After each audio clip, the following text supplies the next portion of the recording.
Since the dawn of time, humans have gazed at the stars and wondered, are we alone? Every night we turn our gaze to the sky with hundreds of glass and metal telescope eyes, trying to catch the echo of life from the far corners of space. We send robots to other planets, build space observatories that look into the distance for billions of light years, and all this in an attempt to understand whether there are living beings in space besides us, and whether they are intelligent.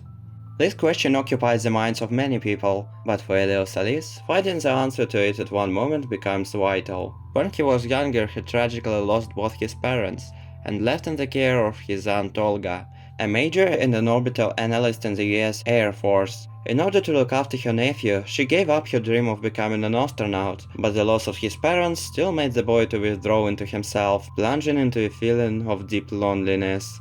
But one day, accidentally visiting the Voyager exhibit in the museum, he got so fascinated by the story about it that the search for aliens became for him a ray of light in the dark, giving a new meaning to life. But by the age of 11, Elio's hobby develops into a real mania, distancing him from the world in which he lives. He spends his days lying on the beach with a makeshift radio, hoping that aliens will take him away from here. He doesn't have any friends, and his obsession with aliens only makes things worse, and becomes another moment in the piggy bank of oddities that make Elio a black sheep among his peers, like talking in a language that only he and his mom and dad knew, or being hyperactive and incredibly talkative sometimes. Although Olga has left the astronaut training program, she can't leave her job altogether, and Elio still feels lonely. She tries to take care of him and wants him to have friends too, but one day, when he gets her in really big troubles trying to get in touch with the aliens, even his aunt runs out of patience. She sends Elio to a boarding school, hoping that this will help him socialize, but he sees this as a betrayal. However, the boy gets lucky, and soon he finds himself in the world he has dreamed of for so long, full of all kinds of creatures from all over the universe. Well, Elio is mistaken for the leader of the Earth though, because the communiverse includes only the leaders of the planets and not ordinary residents. But for him that's a trifle, because he is ready to do anything to stay here, even negotiate with the formidable Lord Grygon, who is angry that communiverse doesn't want to accept him. And when he meets here the one who becomes his first true friend, Gordon, the son of Grygon, he strives to keep this friendship at all costs, because he sees Gordon as his soulmate, his mirror image. Not literally though. His kinsmen are harsh and warlike creatures, while he is friendly, chatty, playful, and therefore lonely. He doesn't want to become like them, and to help him, Elio decides to pull off a clever trick with clones, who are usually sent to planets instead of the leaders, to hide their absence there. Well, a little earlier the same way a clone was sent to Olga on Earth, instead of Elio. But sooner or later all the secret becomes clear, and I think it happens here in an especially beautiful way.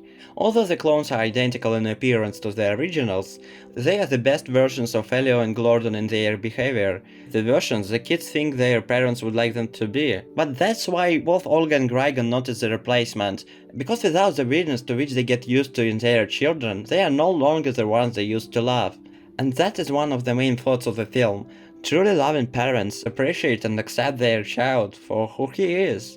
Even if he doesn't meet some of their expectations, they won't change him for anyone else, no matter how perfect that other one may seem to them. Sometimes it may seem that these oddities upset them, but in fact, nothing is more important to them than the happiness of their child. Even if for this happiness you need to give up your own dreams, or if a cosmic silkworm should become his friend. Yes, Elio has had to take a trip across the entire galaxy for it, but he realized that Olga really loves and always loved him, and the sacrifice she made for him. Yes, you can find a similar moral message and plot in general terms in many cartoons, but Elio is not a story about self-acceptance or about accepting yourself by others, as often the case. Elio always knew that he was out of this world to others, and he was generally right. Even the very appearance of the boy for which the cartoon's designers are so widely criticized kind of hinted this, fitting much better into the colorful world of the communiverse than into a realistic earthly environment. But what Elio didn't know was that even in his home world, there's still a person to whom he is truly dear, his aunt, and to understand this, they only needed to trust each other a little more, and talk about how they feel. Maybe Elio is a movie with a simple morality that raises the classic problems of father-child relationships, friendship and loneliness. The main characters, often in childhood, whose traumatic experience sets their emotional arc, are also present in many cartoons. And there are other animated films about space and aliens too, even if not so many. But does every picture have to be completely unique and absolutely innovative in all its aspects to be considered a good movie? Unfortunately, most of the discussions on Elio are not about the film itself, but about its extremely low box office. Some blame the visual style that has become boring in recent years, others consider the plot is not original enough, and others see the problem in Elio himself, who is allegedly too selfish and therefore does not arouse sympathy. I partially agree with the first statement and disagree with the second, but the third one just seems ridiculous to me, because among the animated films that have won great love from the mass audience, there are enough examples of main characters who start their journey as egoists, and along the way they learn empathy and consideration for the feelings of others. So speaking of the true reason, as it seems to me, why Elio flopped in box office, I'll answer the question that Elio asks himself. What if it's me? No, it's not you.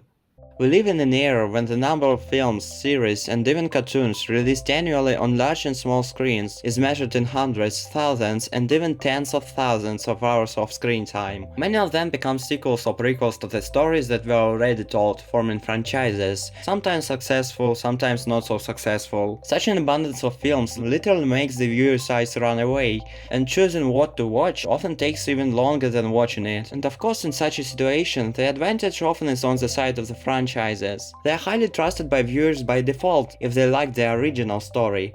Is this trust always justified? Of course it's not, but the viewer can only say whether the franchise still holds the set bar after he has watched the film itself. That's why some box office for a prequel, sequel or remake is guaranteed anyway, due to the good name of the original, nostalgia or something else, and therefore film companies consider such investments as safer. But to conclude from this that it no longer makes sense to shoot new stories would mean getting stuck forever in vicious circle of sequels, retellings and adaptations. Ultimately this would mean disaster for both the audience and the filmmakers, albeit in the longer term for the last ones. Fortunately we are still getting good new stories in theaters, but given that there are reasonable questions about many originals released by major studios in recent years, the very fact that the upcoming film isn't a part of a franchise is not enough for its success. No matter how honored your company is, after releasing a number of not very successful new stories, you can't expect that its name will be enough to attract the audience into the cinema for something totally unknown to it. Especially if the entire advertising campaign was like 3 trailers, which came out only on the official channel of the studio, with a 2-year break and even differ from each other lol. Yes, sometimes word of mouth can save the situation, but relying on it from time to time is just insane, and unfortunately, Elio became a victim of such insanity. Elio may be a simple, but kind and well-written story. It has plenty of Chekhov's guns that are organically embedded in the plot and personally didn't even catch my eye before they fired. It has casual and harmless jokes here, and although there are not many of them, due to the melancholic tone of the plot, they can make you smile sincerely and kindly. It has even horror elements that I haven't seen in Pixar films for a while. Finally, it has a solid score here, some of the soundtracks from which are just wonderful. Yes, the storytelling is not flawless here. It would be good to devote more screen time to the formation of the difficult relationship between Elio and his aunt. It would be interesting to learn more about the minor characters of the Communiverse, their organization and their homeworlds, to feel the delight that Elio felt upon entering this incredible cosmic world more deeply. But even despite all of this, the cartoon turned out to be very good, and its ending, in my opinion, deserves special respect. Unlike the endings of many other cartoons, Elio ultimately doesn't change the world around him, making it to accept him for what he is. By the world here I mean family, friends, the city, or any other society with its rules and traditions in which the main character lives. Usually in the course of the story, the character oversteps these rules due to his unique personality, proving that sometimes traditions need to be changed, and that some of them were just prejudices. But Elio doesn't change himself to fit the world that surrounds him either. He overcomes his selfishness, which in my opinion was largely caused by feelings of loneliness and abandonment, and even manages to fulfill his aunt Olga's dream. But the quirks that make him different from the others won't go away. They are a part of him, and he knows it. Yeah, the appearance of aliens to the people will make him less weird in their eyes, but designing antennas and other stuff of junk will still be a dubious hobby for them, and the whole world will not speak Eloise too. But he doesn't need this anyway, because if there is at least one person in this world who truly loves and accepts him, then he is ready to give this world a chance. And I'm sure that Elio deserves such a chance too.